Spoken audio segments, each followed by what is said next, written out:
models you still need to buy in order to build that army in real life. So it's like the perfect companion app. That's the campaign. Like, that is the ongoing. You keep unlocking new guys by fighting AI versions where those troops are. So, like, when you kill a berserker, ka-ching, you've unlocked berserker. No, now you you can't bring this to the war.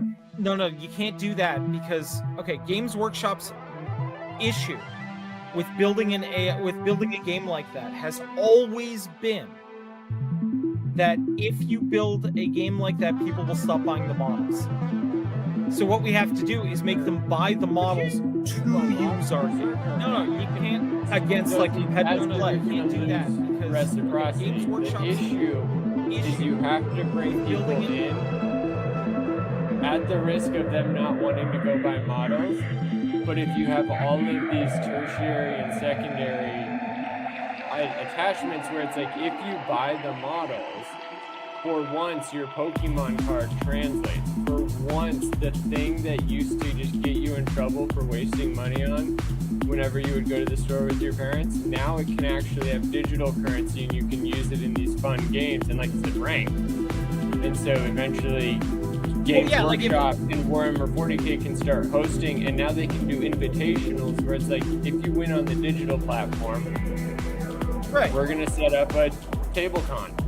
What I was actually thinking was, ideally what we would do over time is hold ranked tournaments, and the winners of those tournaments get gift cards or whatever to go buy units in the store, and vice versa, right? Tournaments in the store could lead to units that you could get in the game. The idea is to build the ultimate companion to Warhammer. And I think I've figured out everything you would need for it.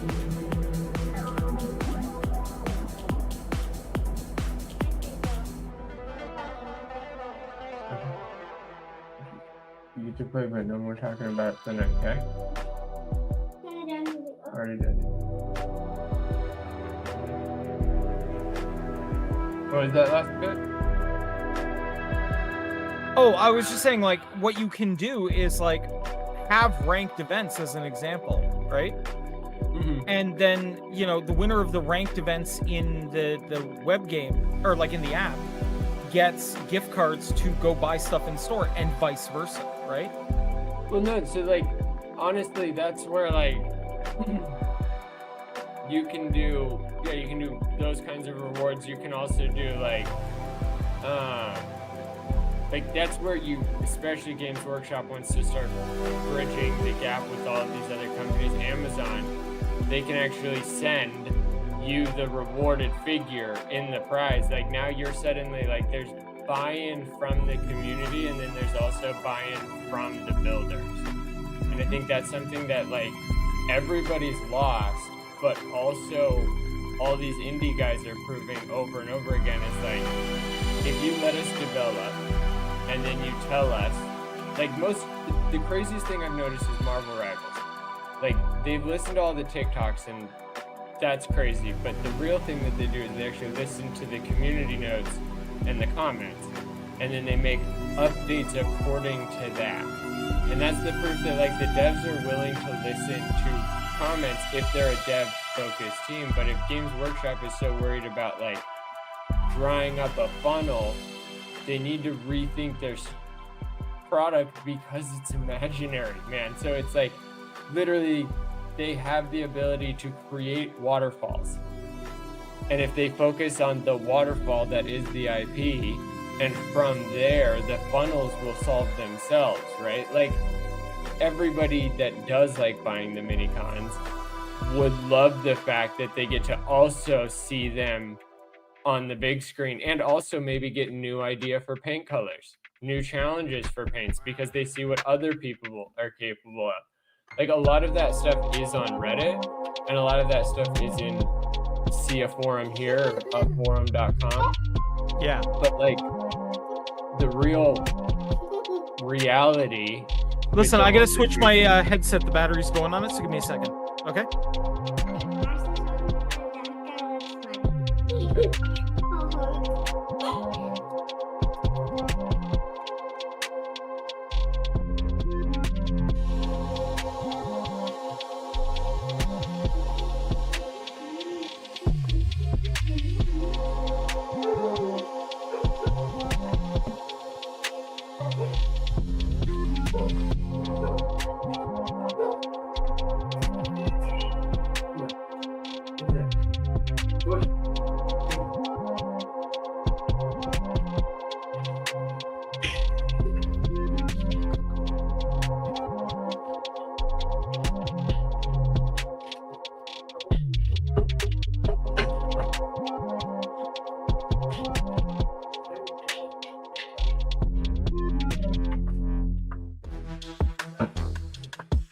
No, stay. You're gonna open the door. Bye-bye.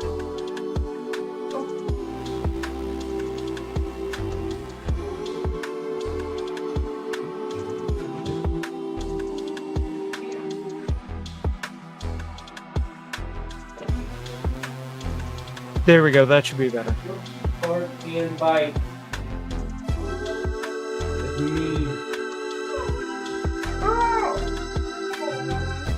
No, you're me. No, I have neighbors. I'm trying to raise a considerate dog. 87% compliant. No bark. I'm also using him to demonstrate to the boys. Dogs make great props. Mostly because they learn faster and they don't talk back. Except for when they try to bite. No, but Corey, what I was saying is like the idea of them having the waterfall, you're not going to lose hype, especially if you hype it up. So like if you make the minifigures the most valuable portion of the whole ecosystem, then that's how it's going to be. But if you like are afraid of other people valuing other parts equally or more, like not everybody can afford minifigures. Almost nobody can afford a minifigure habit. But if you give them a pathway, especially if they can do the ranked matches and like all through some form of digitally earning the system, like actual effort equals reward. And then when they win in the ranked matches, they start getting figures as part of their rewards for winning. Then they start to build their collection as an earn. And so now it's a whole other version of the funnel, because like everybody loves a prize, but everybody loves the competition that comes with the prize, depending, especially if it's already a game. No, I get where you're coming from, but that's not really how 40K, like Warhammer 40K works. But I'm putting together like a elevator pitch for you that should be able to explain it. Just give me 1 sec. We're not leaking, are we, PD? Huh? Are we leaking? Yeah. Okay, now we're whatever. leaking. Oh, what? Do we not want to be now? No.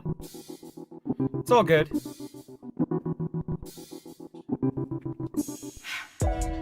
Okay. But my biggest thing is like I feel like a lot of people are not putting any effort into adapting to the new technology yet. Like No, as much as and people have adapted to new technology, they still haven't adapted their product offering across the board. Like I don't get why more IPs don't have apps that are just character customization apps. No, I get it, right? That, like, to me that seems like the most simple. You can put an ad in it, like especially if you're a comic book or if you're a superhero thing or anything like that, you can just put a reward for buying the object and it will go to the app.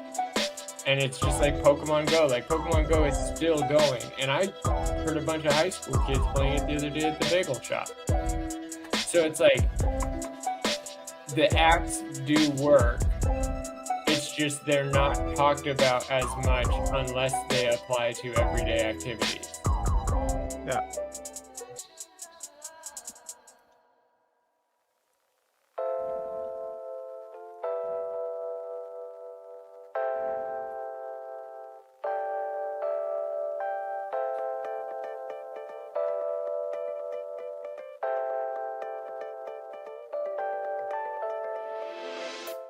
Tonight, we've got all things that we think are important that we need to bring to you about what's going on in the entertainment industry, and then we're gonna rant and review Alien 3. All this on the Entertainment Information Intelligence Podcast.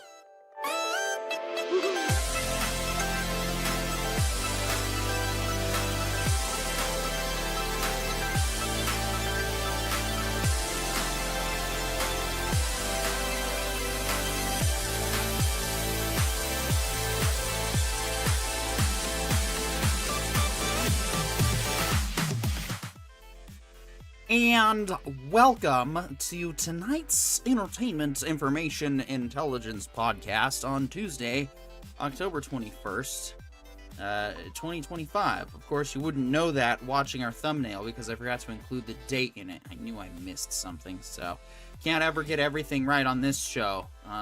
Not once, not twice, but never, ever thrice, or ever, just at all. So, one day we will have a competent podcast that is worthy of 8 million views, but it is not today. Today we shall be grateful if we get 8. But that's because I've got plans in the work, like business cards with QR codes that I can hand out to people to scan, advertisements that I can produce and, you know, put on the, you know, out there. So, yeah. Hey, man, we're even if our thing is that there's always something just a little off on the podcast, so long as it's one thing, I think we're okay. Well, it's always at least 5 or 6 things. Pollo Zapatos, how are you doing today, man? Muy bien. Muy bien. Oh, crap, I'm about to lose music. It is cold here, though. We hit freezing finally, and that is annoying. Oh, yeah, dude, it was a brisk 82 this afternoon, driving home from the radio station, so I know your pain. Actually, no, wait, I don't know your pain. I live in Key West, Florida, where it doesn't freeze, so you should too. Dude. No, I like my freedom, thanks. Yeah, well, that's about to change in a bit, but we'll get back into that when we get back to the End of the World podcast, hopefully soon. But no, we've got a few things to talk about. Probably going to be a very short show, maybe just an hour tonight, likely due to the fact that there's some news to talk about. But, oh man, has it just been a slow slog of things lately. So, we're going to go ahead and get right into that. Actually, I'll share this tab instead. Alright. The Witcher's coming. Yay! We got Solar Opposites Season 6. Does anybody want to talk about this one? I mean, change voice actors, it kills me. Huh? Yeah. Took me out of it when they changed the voice actor. You just kill the character. I hate replacement voices, especially when it's like It's obviously not right. Yeah. Unfortunately, we can't watch this trailer because it's unavailable. Tamalska, The Secret Order. I have no idea what this is. Does anybody? Oh, it's a conspiracy. Like conspiracy, sci-fi kind of secret, society kind of thing. If you like the X-Files episodes where cigarette smoking man showed up, this is going to be up your jam. Okay. So to me, it actually looked pretty good. It's based on an Anne Rice series. The Telemastra are the humans that monitor the vampires in Anne Rice's vampire universe. Okay, well then let's take a quick look. Yeah.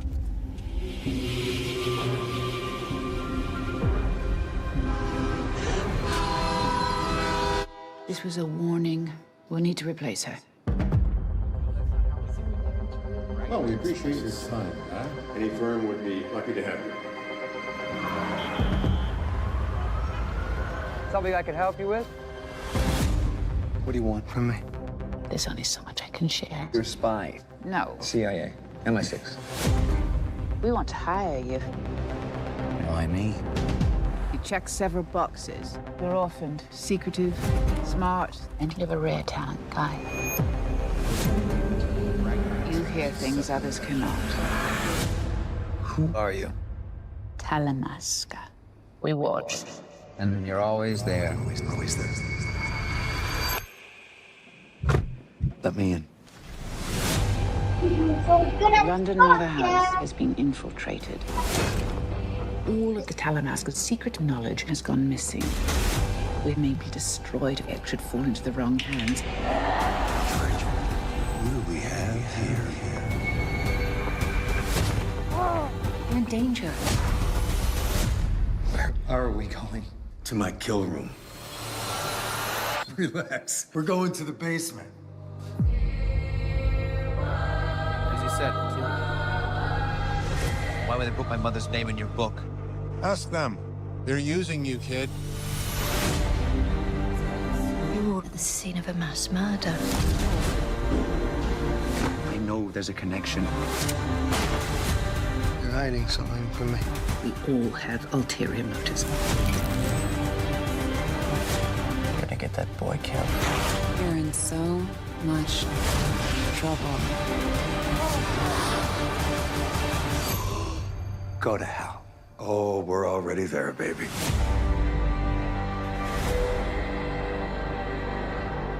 Oh well, that starts this week. Well, we do have something available on the watch schedule. I'll pencil that one in as a maybe. So basically, if you like secret society stuff, and you like vampires, and you like, like kind of conspiracy-esque kind of shows, this is probably going to be for you. Anne Rice's universe, where she's built out all the vampire setups and whatnot, and the societies around them and everything. They're a lot of fun, right? So you might enjoy it. Okay. Welcome to Derry. Not really my thing. Oh, Visions season 3. All right, here we go.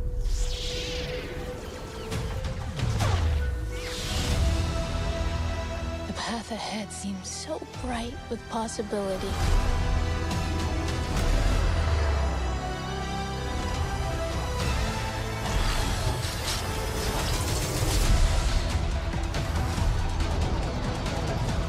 There are some things you can believe in.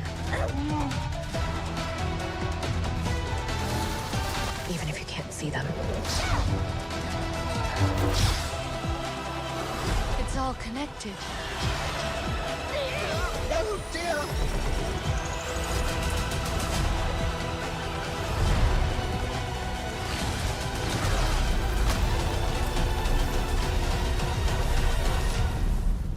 Try not to die. Simple, right? Let's go! Trust in the Force and its energy, which binds all living things.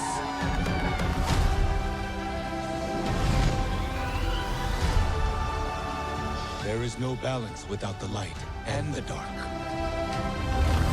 Show me the way.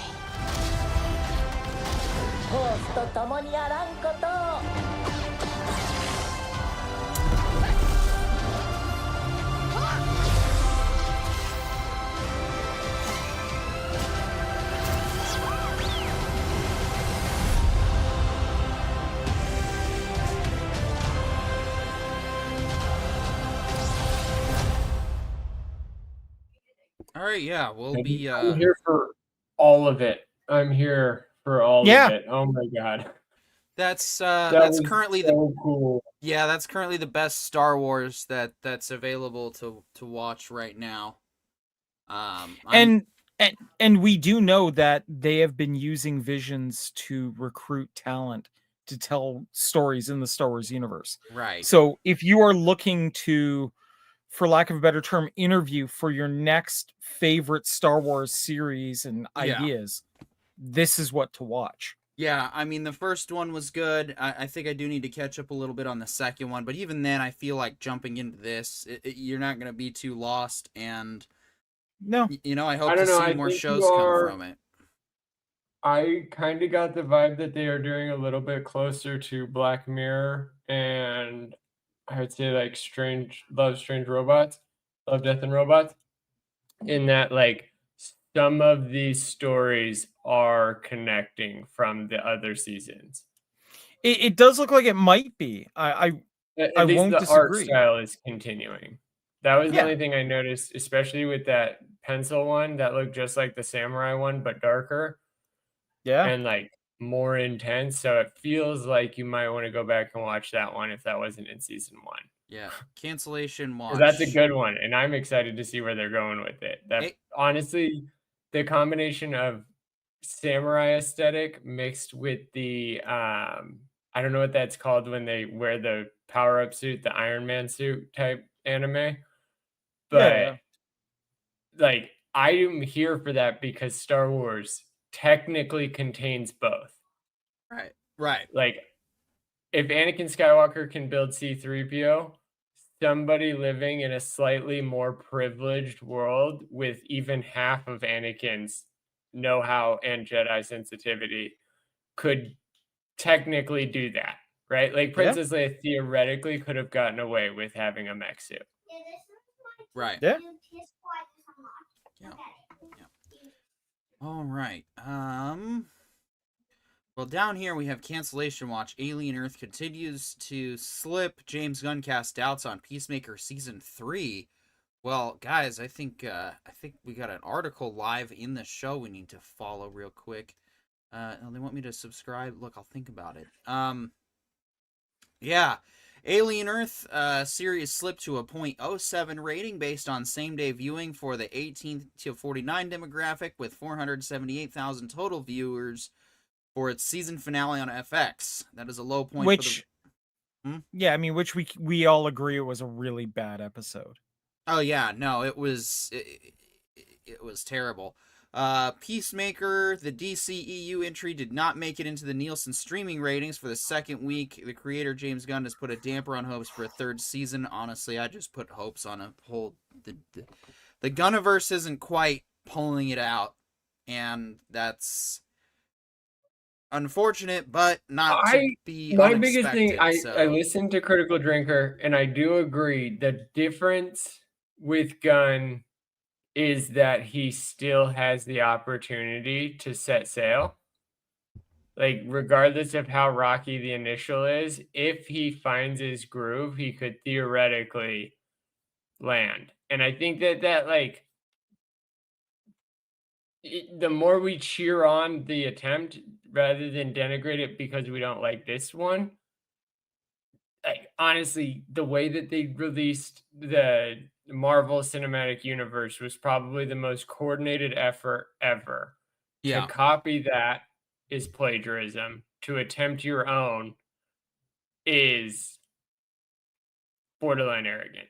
It's, at the very least, it's audacious. So, like, that's the credit I give Gunn, is he is attempting, and he's working with Warner Bros., the notoriously shut it down of all DC studios. Like, they're the number one for just canceling things halfway through, starting over, dropping new characters, saying, no, we don't want to do this, or cutting the film, going, no, we need a theatrical release that's only 90 minutes. And it's like, why? Most movies are 2 hours now. And it's like, well, it's Warner Bros. Policy. So here, cut your movie. And then when you release the extended edition, everyone's like, man, I wish I could have seen that in theaters. Yeah. So, all right, Jim Carrey. So, like, Jim a little Carrey. bit of credit. Jim Carrey has lead role in the Jetsons live action movie. Jim Carrey may be taking us far into the future with his next project. A live action movie adapted from the animated sitcom The Jetsons is reportedly in development from Warner Bros. Pictures, with Carrey 63 in talks to star. Well, I mean, as George Jetson, yeah, maybe. I can see that, you know. Yeah. I wonder if it's going to be Ace Ventura, George Jetson. You know, he flies around in his spacey ship and parks it and crashes it like into 5 other spacey ships and then lands and is like, I like a glove. I'm George Jetson. Now I got to turn my car into a briefcase. Yeah. I mean, look, I do think Eggman proves that Jim Carrey can do whatever he feels is right for the role. Yeah, right. You kind of got us there, man. That's like, he crushed it, especially when he was Eggman and Dr. Eggman Sr. at the same time. And it worked. Yeah, like, look, I'm not dissing his acting chops. I think he can totally do it. The question really that I think we need to ask ourselves is, do we need a Jetsons movie at this point in time? That's the only concern I've really got. I don't think we've ever had a live action attempt on this IP. And I think if there's anyone that could be, you know, the bumbling, clumsy, silly George Jetson, especially, you know, pretty much, I mean, at 63 years old. Honestly, the amount of, what is the word? Like, the amount of impact film has had on the production industry, like anybody that actually produces goods and like schematics and stuff like that. Yeah. Like if you watch Back to the Future and you look at cars in the 80s, you're like, wow, that's why the Corvette looks like that.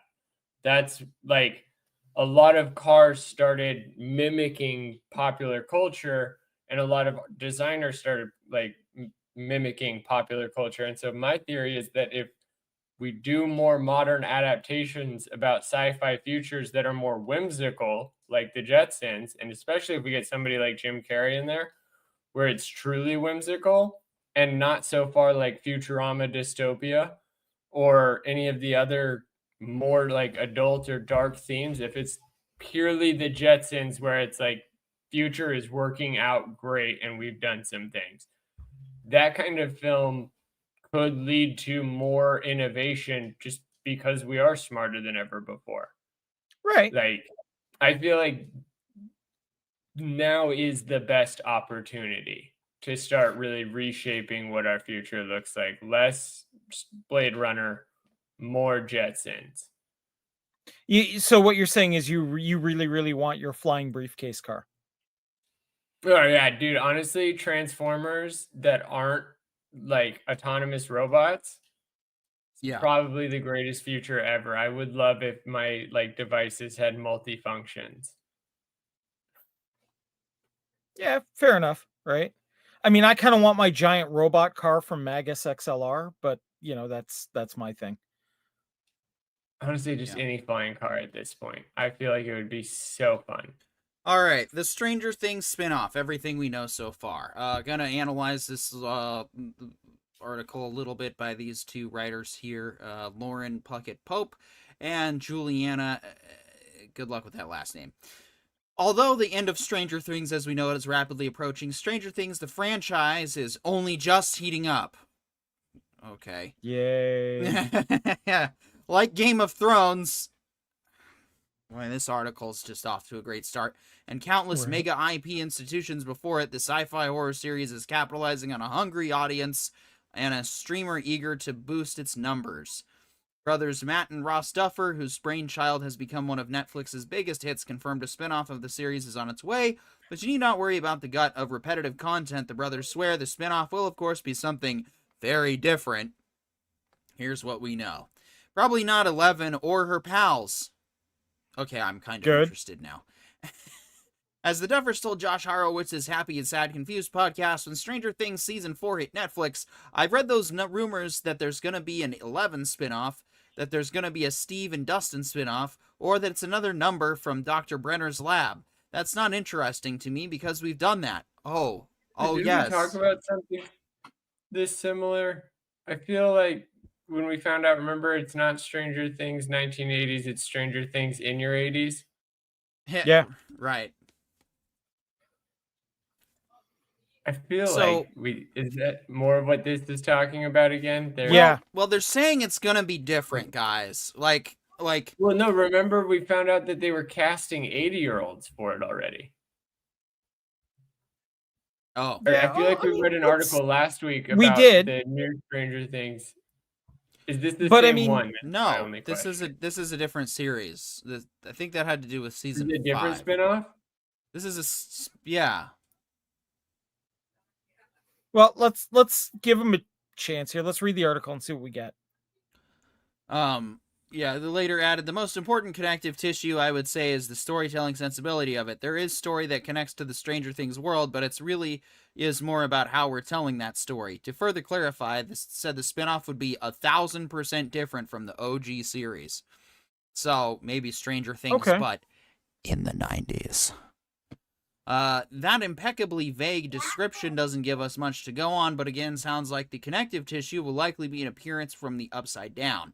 So far, Finn Wolfhard is reportedly the only person who's figured it out. In an October 2025 interview, the Duffer Brothers elaborated on the spinoff, reiterating that it will exist as a standalone entity. It's so different than something like Star Wars, Matt told Variety. It doesn't really work like that. The spinoff will instead be part of the larger Stranger Things brand involving kids' adventures and sci-fi fantasy, rather than expanding to what they could become an insanely convoluted mythology. Okay. Good luck with that, I guess. I mean, Matt, continue to what? No, go for it. Go for it. You're starting with new characters. It's like a clean slate. You're not tied up to any knots. There's something refreshing about it. There's hope. The hope is you're not just doing something to just do it. And Netflix has been surprisingly patient, although I feel that patience wearing thin a little bit with the show coming to an end. But they're understanding. What will it be called? No clues yet. Maybe Stranger Things Dawn of the Demogorgon, Stranger Things 1984, Into the Strangerverse. That would be an awesome choice for a name. I mean, that could work. You know, just to lampoon other things, right? I agree. Well, maybe. Doctor Yeah, I mean, oh, sorry. Go ahead. I was gonna say, like, so building a spin-off show is always a challenge because you need to have enough connected tissue to grab your old audience, but not so much that you're basically generating the same audience. In my opinion, one of the best examples of this is actually the Buffy the Vampire Slayer and the Angel series, because the Buffy the Vampire Slayer series was like the teenage girl power fantasy, for lack of a better term. And then what they did with Angel was they took it and made it more of a noir detective story, at least for the first couple of seasons, and appealed to the like a section of the audience without grabbing the whole audience. So they were able to keep a lot of the connective tissue between the two shows. They had back and forths, you know, characters appearing in both, kind of thing. But what they did do was they made the shows feel very, very different and geared it towards, okay, this is more for like those who prefer a mystery story with Angel acting as an LA detective trying to figure it out. So we had Buffy the Vampire Slayer as, again, this female power fantasy. And then we had Angel, which felt more like an LA Confidential detective story.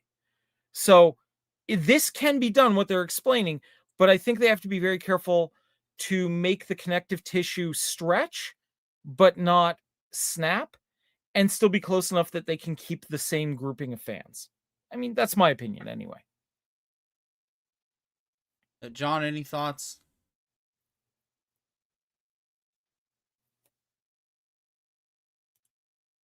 My biggest thing is when it comes to like things like Strange New Universe and Stranger Things verse, like, how much do the writers have planned? Really, it goes back to the same thing I was saying with James Gunn, like the idea that the Marvel Cinematic Universe even came out in the way that it did was so revolutionary, so that for Stranger Things and Netflix to be asking for stuff like this, like, gone are the days of we most likely won't get a sequel. It seems like if you get the first offer, they're gonna ask for a 5-part miniseries at some point. And so I feel like now is the time more than ever to actually figure out what the other underworld is, the Upside Down. Like, if the Upside Down truly is one of many multiverses, are we going to go down the Golden Compass path? Because his Dark Materials did a pretty solid representation of that in a quick summary. And it feels like, again, like, now more than ever, map it out. Like, there really isn't an excuse, because back, even like Star Wars, the original, before it was called A New Hope, Star Wars was a 1-part series that was supposed to not work. And it became what Star Wars is today. And so all of its follies can be forgiven because it started as something that wasn't supposed to work. But like, there's Star Wars and then there's Rocky. And Rocky fell off a train. Rambo fell off a train. Like, a lot of them fell off trains. And Star Wars continued because Star Wars did something right. And I feel like at this point, there's been more than enough said on what they did right. And also more than enough said on, like, within the industry, what good looks like and what they did wrong. Like, I feel like we have enough what not to do's, that we could write a bunch of books that should have prevented 85% of the movies that came out in the last 5-10 years. So like the Stranger Things guys are saying like it's going to be 1,000% different. Is that because they have no idea yet and they're just trying to justify whatever does come out why it's so different is because they said it was going to be different? Or is it because we're moving from here's some kids in the Upside Down to here's some G.I. Joes in the Upside Down 25 years in the future? And like they have the connective through line, at least storylined out in their own head somewhere where somebody's got it that they can see it and they can go back to it. Because like even what Corian was saying about the difference in Buffy and Angel is like Angel fell. It went right back to the teen drama because that's what got the sales going. Like Doctor Who producer denies the sci-fi show is dead. That really That's rude. another one that fell. Really rude, actually, and really untrue. Speaking of being rude, I figured I'd interrupt and be an asshole about it. From Maria Moeller from GamesRadar.com writes, fans have been worried about the future of the show after Ncuti Gatwa's exit. Doctor Who seems to be going through some changes at the moment. And Jay, if you're out there, would you like to chime in? Feel free to jump on the show or the comment section. Going through some changes at the moment following Ncuti Gatwa's exit, but executive producer Jane Trantner says it's rude to claim the show is dead. Tranter clapped back at recent comments made by former Doctor Who writer Robert Shearman, who said the series is probably as dead as we've ever known it. Earlier this week, Shearman criticized the show's retrogressive feeling and claimed that the Doctor Who Season 2 ending had put a full stop on things. During an interview with BBC Radio Wales, Trantner addressed these quotes saying, "As dead as we've ever known, that's really rude actually, and really untrue. The plans for Doctor Who are really simply this. The BBC and BBC Studios had a partnership with Disney Plus for 26 episodes," she continued. "We're currently 21 episodes down into that 26-episode run. We've got another 5 episodes of spin-off series, The War Between the Land and the Sea, to come. At some point after that, decisions will be made together with all of us about what the future of the Doctor Who entails." The producer argued that it's a 60-year-old franchise that's been going on for 20 years non-stop, since being brought back in 2005, so changes are to be expected. Nothing continues the same always, or it shouldn't continue the same always, so it will change in some form or another, but one thing we can all be really clear on is that the Doctor will be back, and everyone, including me, including all of us, just has to wait patiently to see when and who she concluded. Since the latest episode aired in late May, showing Gatwa's 15th Doctor re-engineering into Doctor Who alum Billie Piper, fans have been worrying about the future of the iconic British show. "We don't know what's happening yet," showrunner Russell T Davies said in June, assuring fans that this wasn't the end of the show. The BBC said that the Doctor Who will continue with or without Disney, who released the last 2 seasons outside the UK through Disney Plus. Alright, so I haven't watched the Ncuti Gatwa season. I haven't watched... It's not worth it. Capaldi season. I didn't watch any of the girl season, and Jodie Foster. No, Jodie Whittaker season, and yeah. So, I can kind of sum them up. The Peter Capaldi series was actually pretty good, okay? It felt like a harkening back to some of the older pre-reboot Doctor Who seasons. The female Doctor seasons felt like that they had trimmed the budget. There was a lot of like talking in coffee shops. So to me, anyway, it felt like they were running on a much reduced budget. The Ncuti seasons were just bad.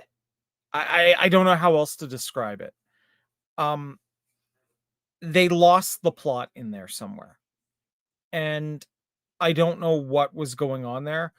It really felt like they didn't understand how to write the Doctor, so they wrote an incarnation of the Doctor that had no connective tissue to the previous ones. And them having to go back to a pre-existing Doctor in order to try to gin up ratings, it doesn't feel right either.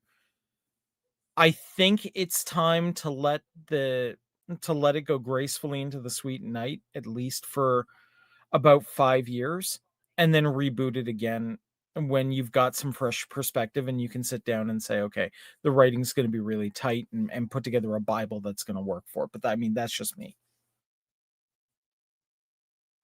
I do think it needs a hiatus. Yeah, fair enough. I mean, people said the same thing about Star Wars, and well, we're definitely not getting that on there. Anyway, Pollo Zapatos has been addressed in the chat. Apparently, he sucks, and that's probably true. Speaking of sucks, it's time to talk about Jared Leto, sort of. Not really going to jump on the anti-Leto hate train, but it seems that anything he touches is basically doomed to failure. Tron Ares has tanked. Other than his music is pretty good. Well, I mean, that's okay. Then maybe he just needs to stick to that, because Tron Ares is tanking at the box office. Currently has a 33.5 million domestic haul and 60.5 million globally, and that is just for a big budget blockbuster like this. Oh man, this article even has a fucking trailer for something else in it. Like that's how good that movie is. Dude, I told you before this one came out, you either pick Battlefield 6 or you pick Tron Ares, and Battlefield 6 destroyed Call of Duty's day one numbers. Yeah. Yeah, the one time you don't have 20 things to talk about. Yeah, you just want to just mention that. So, this little bit came to our attention from Skoglioten, who we do miss having on this show and hope he gets back here soon. It is 1982. I am 1 year old. Tron bombs at the box office. Okay, I was like -9, but that's just me. It's 2010. I am 29 years old. Tron bombs at the box office. It's 2025. I am 44 years old. Tron bombs at the box office. Scogli, you've actually managed to line this up entirely with my age, because I was born in 1981. I was 1 year old when Tron bombed at the box office. It kind of horrifies me that you got this so accurate. And while I appreciate being referenced as Dr. Manhattan, that's a little above your pay grade right now. Well, let's not get too crazy here. Oh, I guess we're going back to the Doctor Who article. I don't know what the hell just happened. Okay, you'll be able to try Nuka-Cola very, very soon if you're a fan of Jones Soda, which I sure as hell am. Hannah's a huge fan of the cotton candy, which we never seem to have in town anymore. But yeah, Jones, what do you tell us about this one? Yeah, so Jones Soda made a deal with the creators of Fallout to get the rights to make sodas based on drinks that actually show up in the games and going on. So we have from Fallout New Vegas, we have the Sunset Sarsaparilla. We have Nuka-Cola Quantum, which I am determined to try. And we have Nuka-Cola Grape. As well, they've also mentioned that they are going to be making a standard Nuka-Cola flavor.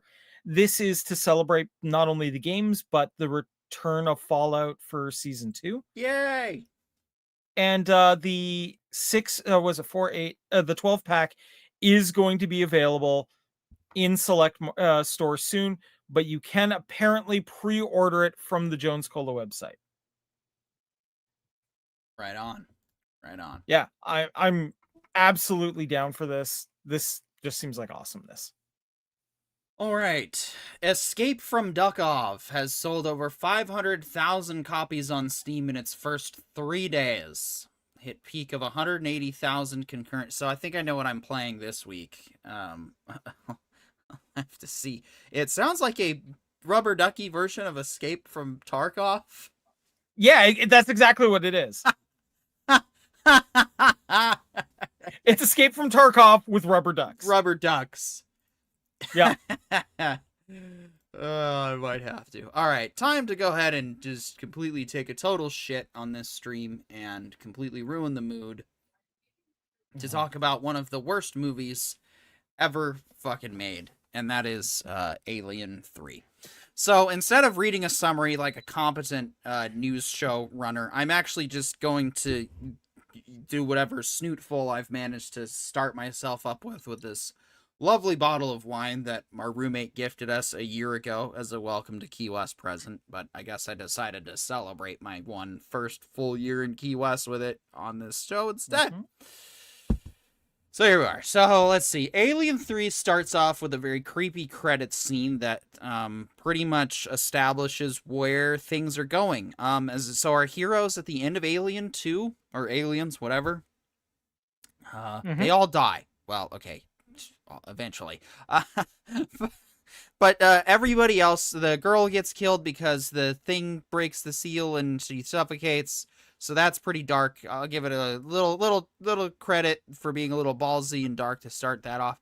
Then the other guy is dead because of, I guess, his body impacted on the thing or whatever. I don't know. I couldn't figure out why he died. Then the android's mostly messed up, and then of course Sigourney Weaver lives because we need to have Ripley live. And she kind of lands on a sort of prison planet.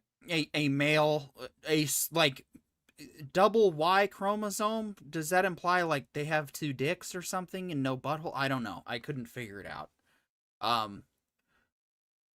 The basic idea is that it's an all male prison planet in order to prevent births on the planet and being stuck there.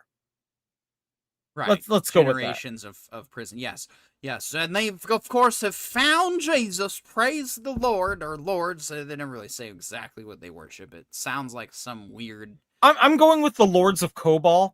It's battle... like, we might as well just go full Battlestar Galactica at this point. Like, there's... Pretty much. So Ripley ends up on a prison world, and because the alien somehow laid an egg in the ship... that's not really just explained. It's just kind of set up for the premise. And then from there, we find out these prisoners are like murderers and rapists and child molesters. And so now I find myself rooting for the alien. It gets ingested in a dog, which, okay, creatively speaking, that was very cool, considering that it also took on traits from what it ingested in. So that was kind of interesting to expand the lore a little bit. Don't get me wrong. This movie has things of note there to are highlight points here that are good, but overall it's a freaking turd. We couldn't even watch the whole movie at once last night. Like, we got halfway through it, we're just like, we're too tired, we're going to bed. Finish this crap tomorrow after we do the radio. Would you be surprised to learn that it went through 3 different directors? I'm surprised to learn that it even made it out of a pitch meeting. Like, this is a real script, guys, that they wrote. Like, this is something I expect to find from the Sci-Fi Channel. Or, everybody complains about our modern cinema sucks. Yeah, well, this is right up there with it. Like, this is without a doubt a total turd pile of a film that just kind of figured out... It doesn't... Why? Like, what a depressing way for this character to go through all that and then which, don't get me wrong, that's akin to real life and how that can happen, but the overall execution, I mean, credit where due. When they're doing the autopsy on Newt, they didn't show it directly, so that was smart, because I probably would have shut the movie off and not even finished from there, because you can do more just by showing, and, well, yeah, there was plenty of showing the saw and the noise and plenty of implications, but I mean, it made sense as to why. So they did good there in keeping the violence under control, and the story did make sense. It wasn't super incoherent, but I'm never going to watch this movie ever again. It doesn't have anything major for me to come back. Like, I actually kind of miss the way that I had it before, where they escape the planet and the colonists, and do they live happily ever after? It doesn't matter. That's the end. That's where Ripley's story ends for me. And, I mean, so there were I can give you guys some of the stories, because I've seen documentaries. Like, people have done serious analyses on why Alien 3 was bad, right?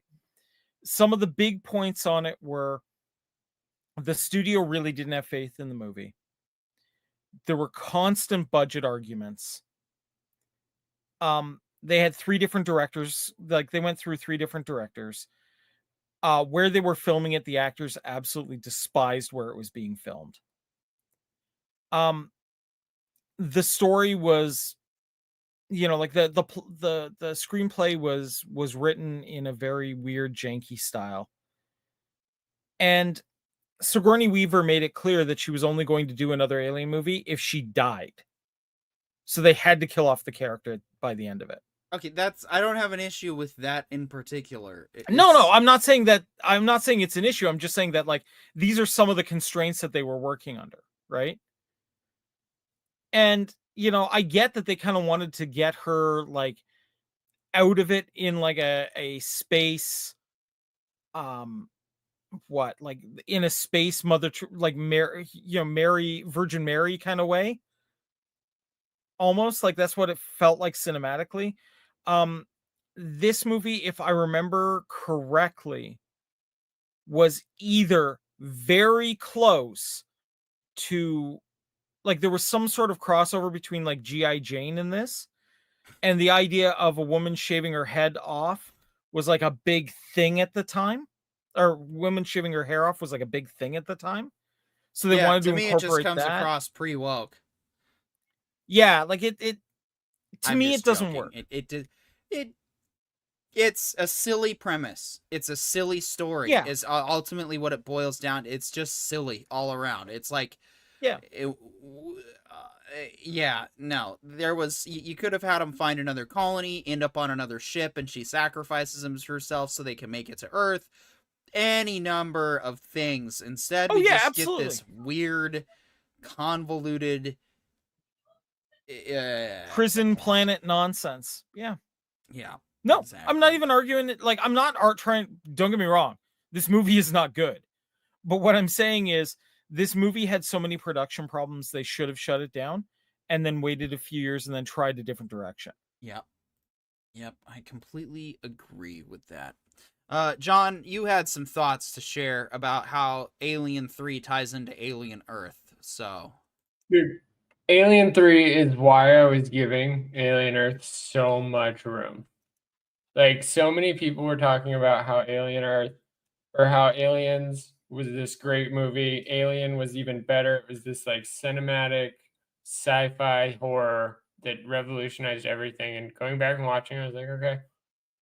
I mean, yeah, there was nothing else that cool from sci-fi outside of Star Wars in that time frame. But Alien 2 or Aliens was just, like, more turned up. And then Aliens 3 was like, all right, they jumped the shark, nuked the fridge for family, everything like Fast and Furious does. And so I was like, okay, so they are a typical, like, 90s, 2000. Honestly, it turns out they're older than that. And they, like, started the trend of the first guy gets it right, the second guy comes in and kind of figures it out, and the third guy is playing the telephone game 4 times over. And that doesn't make sense anymore, because it's like, back then, the guy who came in on the third string is probably his first film ever, right? Maybe his second film. Maybe he just finished a rom-com that killed it, and they're like, you know what would be great for you? Aliens 3. He's like, okay. And that is a studio failure. Like, that's something that seems to be universal throughout time, is the guys at the top are so arrogant that they actually think they know exactly what the right move is, even though 45 other moves have already been made since they started thinking about the next move. And it's like, maybe you should have decision makers up the chain and decentralized command, so you don't have to worry about getting run through the train through the entire 2020s dropping films like this. And then Aliens 3 proves that it's a normal trend, and then Alien Earth comes in and goes, we can do worse. And it's like, the guys who gave you the license to write that IP also saw Aliens 3. And if they didn't, who's the idiot that gave them the authority over that IP? Because obviously you shouldn't be in charge. Like, I would get it if it was some, like, if we were the Writer brothers for tax policy, and we start seeing mistakes, we're like, oh my God, this guy didn't write this into the company's policy, and that's why the taxes are bad. Yeah, that's boring. But you're a movie IP holder. There is no excuse to not do your homework. It is literally my dream job to be able to tell people to go create X, Y, and Z movies because I love watching movies. So the fact that you get to do this and then you still botch it up so bad that Alien Earth is somehow worse than Alien 3. And there was Covenant and Prometheus in there too, and AVP Requiem. And somehow Alien Earth is worse than all of them. Yeah. And you had my hopes up all the way to the end, which means somebody was paying attention, and then they go, no, we trust you, 12-year-old. Right. And that's the guy in charge. It's the editors that are failing us. It has nothing to do, like the editor-in-chief, the guy that is in charge of the IP is the idiot that decided to okay all of this. And he was doing it back then when he okayed Aliens 3. Like Corian said, obviously, it had become a lost bag and a lost ball, and somebody forgot which state they lost it in. Yeah, like this is like the personification of the sunk cost fallacy, isn't it? Exactly. But at the same time, it's like, you guys have so many movies about how to get out of this. Go watch those for 2 weeks, and trust me, you'll have a lot of great ideas, and we'll all still be here because we had to work those 2 weeks. Yeah. All right. Forgot to do this last week. The Starfleet Academy trailer starts now. No! Caleb. Right there. One day, when we have our own ship, we are going to go visit Earth. That's right. Bye-bye, Mommy! I love you! Oh man, tragic backstories. You hate me right now, kid. It'll keep you warm at night. Find him! Portal breach. Caleb, I've been looking for you every single day for the last 15 years. Come with me to Starfleet Academy. The Federation will help you find your mother. That thing is taking us to the school? That is the school.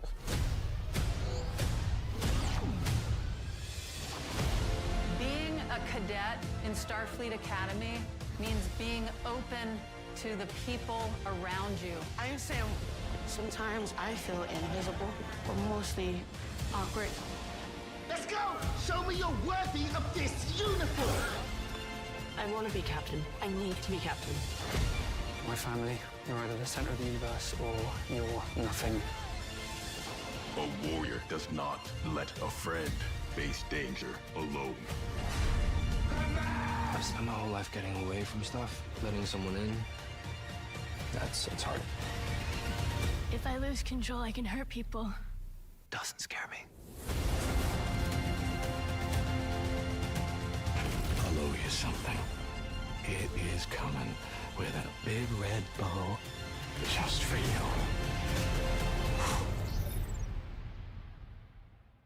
Is anybody listening? Man, why does everything have to be a full-on lesson in this place? Because it's a school, Caleb.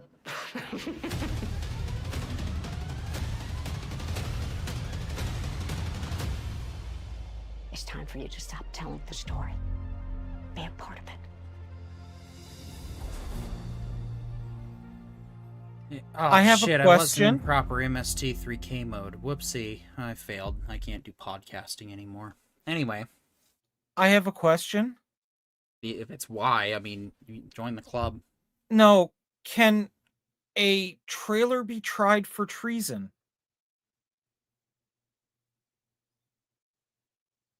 Why? Are you No, now but it's interested in crimes watching against this show? humanity. Does that trailer entice you? Does it tickle your balls for Star Trek again? No, it makes me want to file charges. I mean, for false advertising, I'd like to think so, but I don't know. I mean, it's obviously Star Trek Discovery Season 6. I'm not falling for it as its own show. I want somebody to do this. I want them to hand me this and go, can you show me on the Transformer where the trailer hurt you? That's where I'm at, man. I don't even know what to say. We could have had something really, really good in a Starfleet Academy show. 100,000 gajillion %. Right? If we had set it in the original timeline, if we'd set it in the next gen timeline, hey, I would have set it in a post Voyager timeline even, and I would have been fine with it. There would have been no problems with me. But setting it in the Discoverse, where they've completely forgotten the motivations of every single species up until that point, and just decided to, retcon everything, it makes no sense. And add to that, the idea that instead of getting a season where we could have had younger versions of the characters we love show up, they just go, nah, we're not going to do that. Add to it, the piece that annoys me the most is in the original trailer, they had the names of all the previous people that went to the academy showing up on scrolls in the back. Harry Kim gets to be a captain, but Nog is only a lieutenant? No, this is not. No. This is not acceptable. My canon is the Star Trek Online timeline, and I don't even care what they change. As far as I'm concerned, in that he rose to the ranks of captain, and I got to fight alongside him post-Dominion War in Star Trek Online, and we need to get back. We need to get back to that. We need to get back to finishing Deep Space Nine, and then we need to get back to playing Season 8. And so, yeah, next week, please don't bother joining us. Go ahead and rewatch your favorite Writer Brothers episode, because we are going to be off in observance of, Samhain. So what? Samhain. Well, that's another name change. But go ahead and explain. Halloween. I thought it was pronounced salmon, but anyway. No. It's Samhain is the actual pronunciation. The way you've been reading it, though, would be correct if it was originally in English. Unfortunately, the name comes from Old English, Irish, and Welsh. And whenever you involve the Welsh in anything, language gets stupid. So, no, the actual verbal version is Samhain. It is the time when the veil between the world of the living and the world of the dead is at its thinnest. It is traditionally considered the pagan New Year. So there's a lot of merriment and welcoming back of the dead to provide their wisdom for one last day before they move on, then return back to the lands of the dead. It's usually a time of a lot of celebration, a lot of fun. There's everything from fortune telling to merrymaking to, even the modern version of trick-or-treating is included in that. So it's a good party and it's a lot of fun. And I'm considering this year, instead of doing my normal tarot reading for charity, I was going to do something a little different this year. I am seriously considering posting a Rogue Council style ghost story. Ooh. So if you guys are interested, you can check that out there.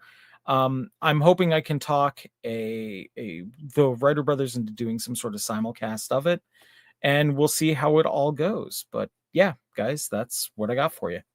Yeah, definitely. So, in observance of Samhain, we are taking the week off, as we will also be taking the last week in November off in observance of United States Thanksgiving, and then of course second to last Tuesday in December will be off in observance of Christmas. And then and that's really also our winter holiday observance. So if you prefer to observe Hanukkah or whatever your winter Christmas, Kwanzaa, yeah. I'm pretty much into the Americas, because when I learned that the birth of Jesus actually took place in the springtime, I was like, Christmas, spring, that doesn't even work in the southern hemisphere. So yeah, it's our I kind of look at it as it's always a good day to celebrate to have a good party. It's a great way to celebrate. Yes, party, the Festival of Lights, the life of the world, the whole tradition behind it, even in the Christian Christmas idea. It's about life. It's about celebration. It is about we're gonna end the shortest day of the year with lots of lights and lots of food and lots of gathering with family. I mean, how terrible is that? It's actually not. That's why it's more fun to just all party together than to divide ourselves in the process. That's it. So, I mean, hey, we survived another year, right? Like, that's always a good reason to party. We did. And then we will be doing our end of the year podcast. The way the calendar's lining up, we actually have one more Tuesday, even before New Year's, and that's going to be our end of the year special, as well as our review of the first 2 episodes of Fallout Season 2. I am so looking forward to it. I cannot wait. But what are we going to do in between that? Well, I'm going to figure out what else we're going to look at in the November schedule. But I think November, it's time for us to go back out to the final frontier, to a little space station in the Bajor system on the edge of it all. We were just barely getting into the beginnings of the Dominion War in Star Trek Deep Space Nine, and I think it is time that we finish Deep Space Nine so we can move on to our other vintage shows like Babylon 5, Firefly, and many others, old ones that we want to get to. Probably the Ron Moore Battlestar Galactica, since John got us into For All Mankind. I think we've got a nice slew of shows that we can go back and get into, and I think it's getting to that point in pop culture where the classics are going to once again make another resurgence, because the new shit that's been coming out has not been... I don't even know what to consider this current era anymore. Like, we're definitely past the cultural vandalism of the woke era, but we're not quite into the... Nobody has... The only show that has me, like, even remotely excited is Fallout. Well, let me ask you this. If they were going to make a remake of something that they have not touched yet, what are you going for?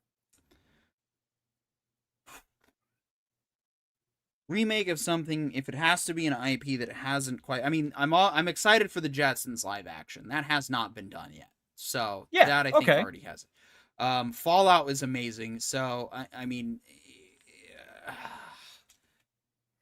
Because I've got 2 that I would love to see. Okay. One of them, we need a live action adaptation of XCOM. The game series where it's basically rocket tag with aliens. Okay. Right? That's one. And the other one, hear me out on this, because it's the stupidest idea ever, and I think it would actually be funny if they go with how stupid it is. You ready? The Time Tunnel. The stupidest show from the 60s that went absolutely nowhere. I'll give you mine. I've played this one on the End of the World before, but that's the nice thing about shows, is we can repeat and replay things like a gajillion times if we want to. Yep. Oh crap, what is it? Dang it, I just had it. I mean, so long as it isn't The Room, we'll be okay. Yes, that's gonna be it. All right, here we go. You guys ready? You guys ready for this? Always.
Yeah, I'm not gonna lie, I kind of agree. Oh, MacGyver came on. There's an old I mean, show we can go through. the remake of MacGyver was not awesome, but no, it wasn't. It was. I want to thank everybody for watching, liking, subscribing, tuning in. I want to thank myself for saturating the comments. Hopefully we get somebody else in there next week to have their fun. If you like what you see, please like, share, subscribe, get the word out there. We're coming back in 2 weeks with more pop culture, Star Trek, Star Wars, everything that matters to us. We will make sure it matters to you. I'm P.D. York with the Writer Brothers. We'll see you when we see you. Good night.